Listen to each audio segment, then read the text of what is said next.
8.25. A rocket is fired vertically from the surface of Mars with a speed of 2 km per second. 2 km per second. If 20% of its initial energy is lost due to Martian atmospheric resistance, how far will the rocket go from the surface of Mars before returning to it? Similar question हम पहले भी कर चुके हैं, लेकिन वहां atmospheric resistance नहीं था और मार्स की जगह पर वो अर्थ था.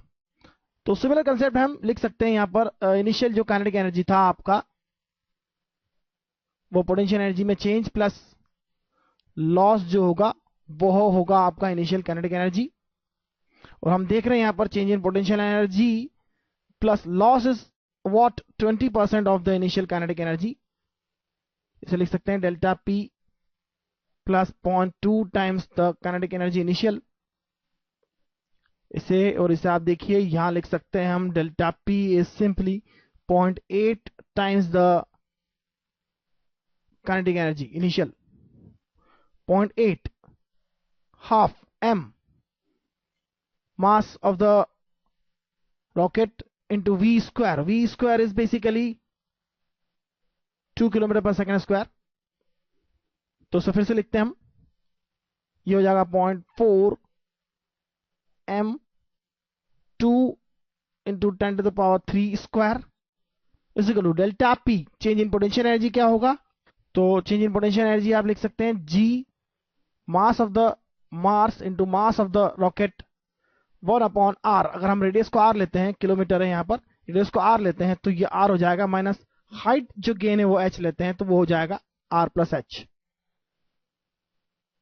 वैल्यू सब्स्टिट्यूट करने के बाद हमें क्या मिलेगा? g की value 6.67 10 to the power minus 11 होगी.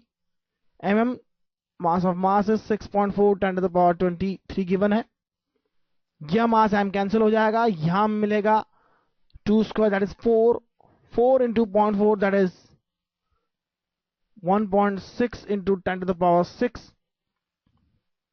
यह होगा h upon r into r plus h. अब हम r को मल्टीप्लाई करके इस सब की वैल्यू निकालते हैं तो हमें h upon r plus h की वैल्यू मिलेगी. देखते हैं ये वैल्यू कितनी होगी. यह होगा 1/0.127 अप्रोक्सीमेटली. यहां से h की वैल्यू आप फाइंड कर सकते हैं. यह होगा 495 किलोमीटर. कैलकुलेशन जरूर यहाँ पे थोड़ा हमारे लिए एक प्रॉब्लम होती है क्योंकि यहाँ कंसेप्ट जरूरी है. आप कंसेप्ट अच्छे समझ लीजिए, कैलकुलेशन तो फिर भी आप कर ही सकते हैं क्योंकि एग्जाम में सिमिलर क्वेश्चंस नहीं आते हैं, सिंपल डाटा होता है वहां पर ज्यादातर. तो यहां पर हमारा ये पार्ट 1 खत्म हो रहा है. पहली बुक आपकी कंप्लीट हो रही है एनसीईआरटी की. आइए हम आगे देखते हैं.